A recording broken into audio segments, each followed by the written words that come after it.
1807년 동유럽 원정 중에 나폴레옹 보나파르트는 마리 발레프스카라는 젊은 폴란드 백작 부인을 만났습니다.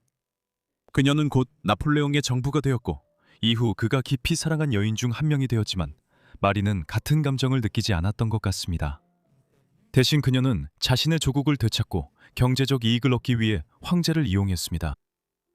저와 함께 그들의 논란 많은 연애사를 살펴보겠습니다. 성인 시절 대부분을 발레프스카 백작 부인으로 알려지게 될 이 여성은 1786년 12월 7일 폴란드 중부의 키에노자 마을에서 마리 웡체프스카로 태어났습니다.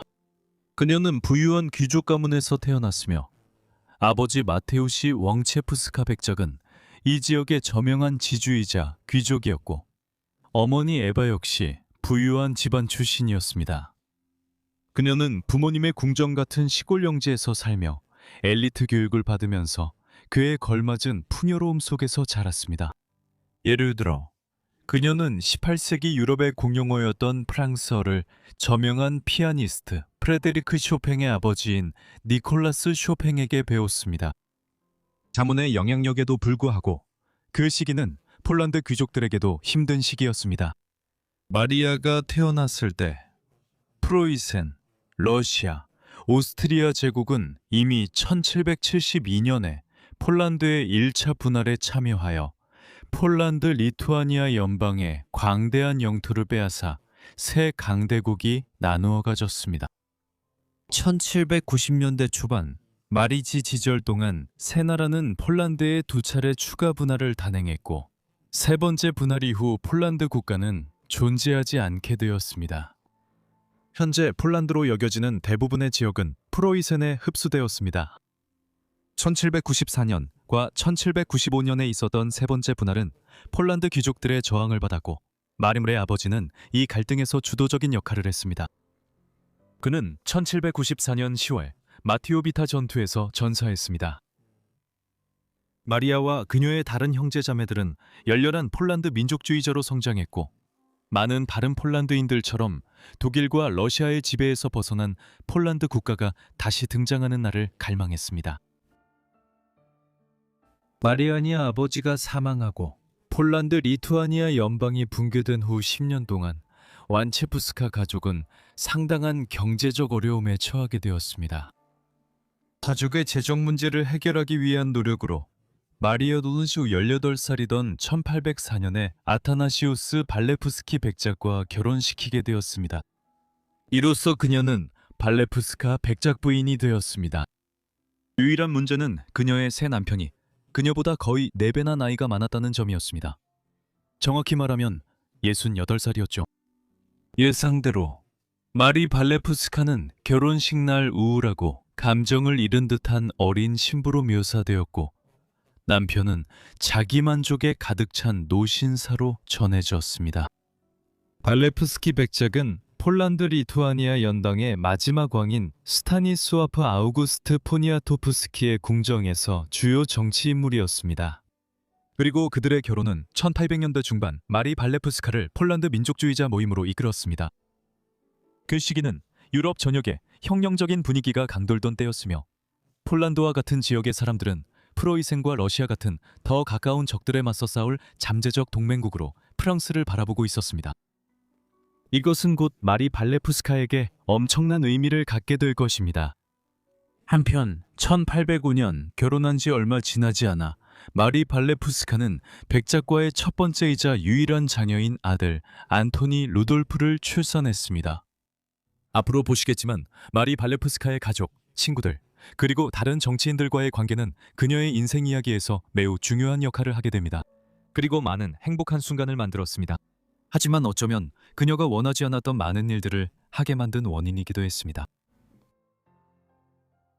1805년, 1806년, 그리고 1807년에 나폴레옹은 프랑스 군대를 이끌고 점점 더 동쪽으로 진군하게 되었습니다. 먼저 그는 제3차 대연합 전쟁의 일환으로 오스트리아와 전쟁을 벌이게 되었습니다. 그가 빈을 점령하고 오스트리아를 격파한 뒤 평화를 맺자마자 프로이센이 프랑스에 선전포고를 했습니다.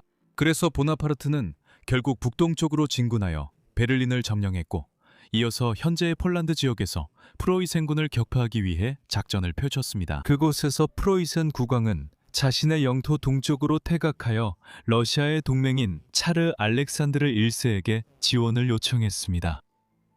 나폴레옹이 동쪽으로 진군하던 중 마리와 처음 만났습니다. 그들의 첫 만남은 완전히 우연이었습니다. 동쪽으로 진군하던 중 어느 시점에 나폴레옹은 마차를 끄는 말들을 교체하기 위해 길가의 여관에 들렀고 마리는 우연히 그곳에 있었습니다. 마리는 나폴레옹에게 꽃을 건넸고 둘은 잠시 대화를 나눈 것으로 보입니다. 곧 나폴레옹은 이 아름다운 미지의 여인이 누구인지 알아보려고 문의를 했습니다. 하지만 다른 기록들은 또 다른 이야기를 전합니다. 이 사건들에 대한 한 버전에서는 마리가 나폴레옹의 호위 대장에게 다가가 그를 만나게 해달라고 애원했다고 전하고 있습니다. 반면 다른 기록에서는 이런 만남 자체가 전혀 없었다고 합니다. 진실이 무엇이든 우리는 곧 마리가 나폴레옹에게 깊은 인상을 남겼다는 것을 알고 있습니다. 바르샤바에서 열린 폴란드 귀족들의 모임에서 그녀를 본 나폴레옹은 자신의 참모들에게 그녀와 대화하고 싶다고 지시했습니다. 나폴레옹은 이에 그치지 않고 매력적인 마리에게 감탄이 담긴 쪽지 2통을 보냈지만 아무런 답장을 받지 못했습니다. 이로 인해 그는 그녀에게 더욱 관심을 갖게 되었습니다. 젊은 여성 마리가 나폴레옹의 접근에 어떻게 반응했는지에도 논란이 있습니다.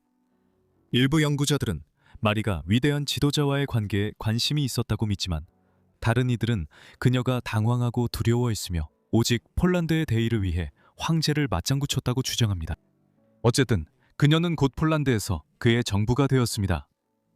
이 관계는 처음엔 비밀이었지만 바르샤바 상류층은 이미 많은 이들이 이를 알고 있었습니다.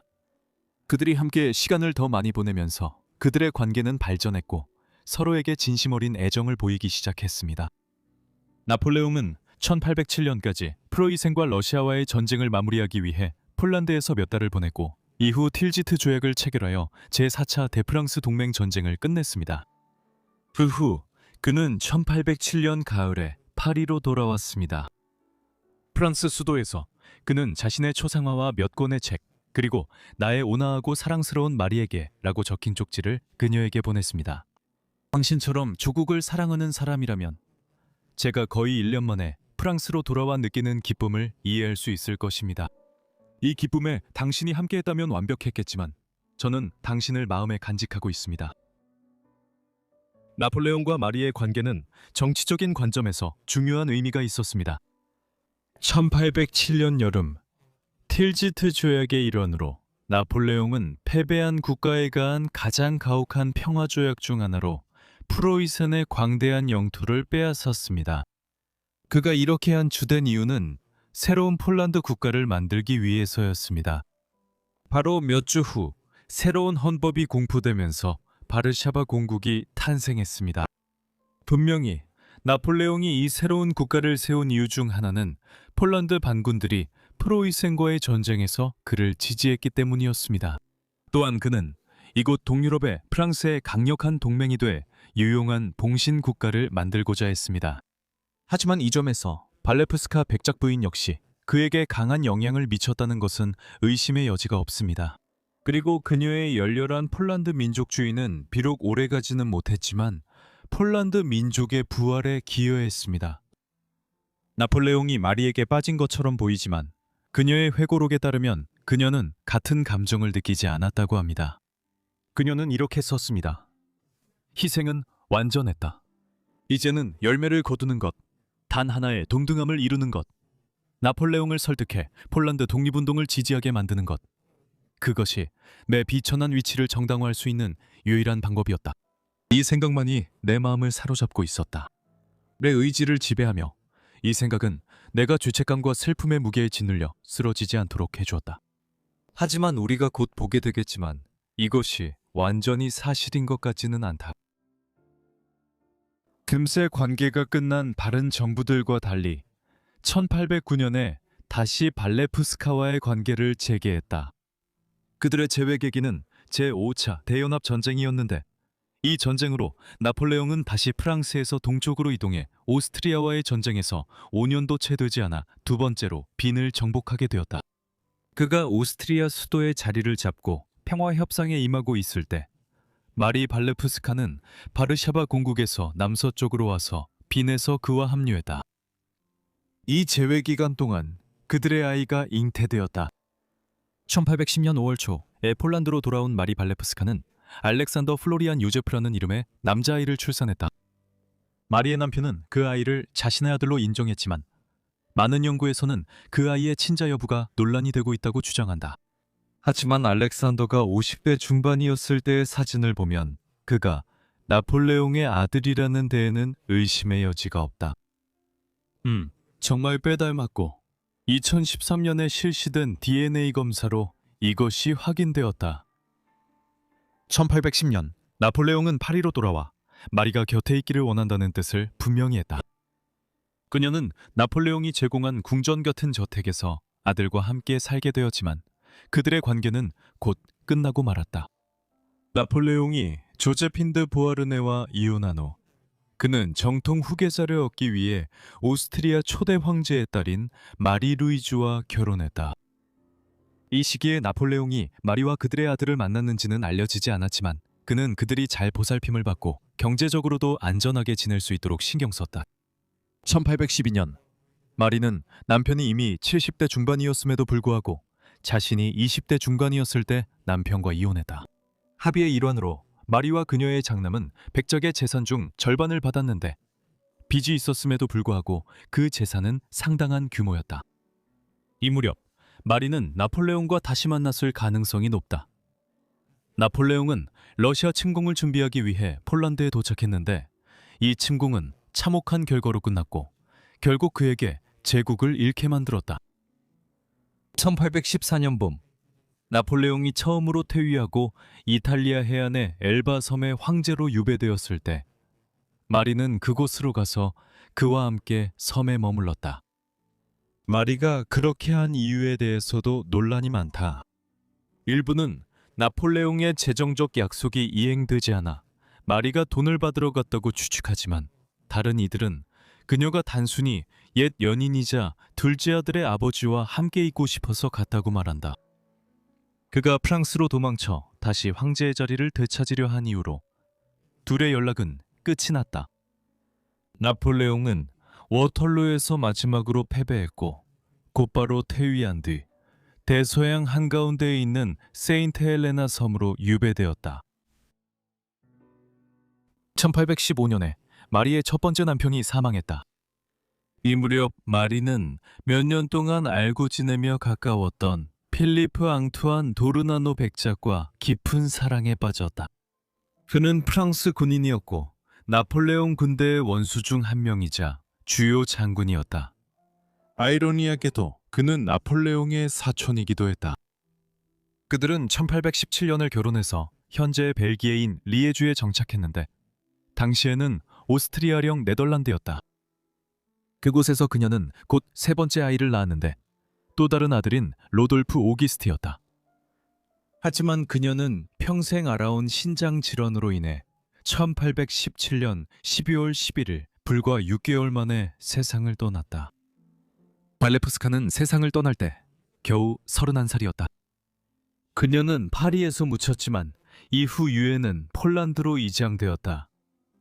바르샤바 공국은 나폴레옹 제국의 몰락과 함께 사라졌지만 그녀의 두 아들은 19세기 중반 유럽 정치에서 중요한 역할을 하게 되었다.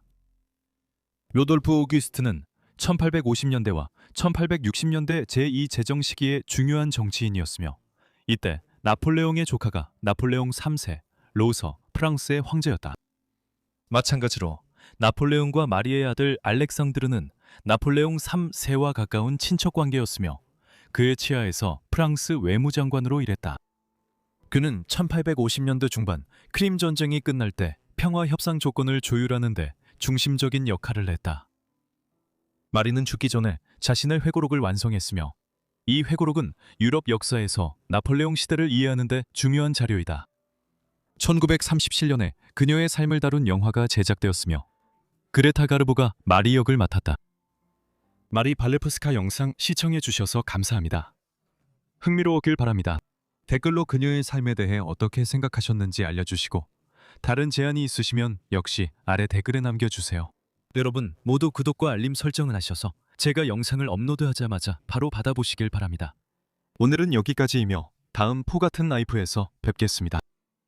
감사합니다.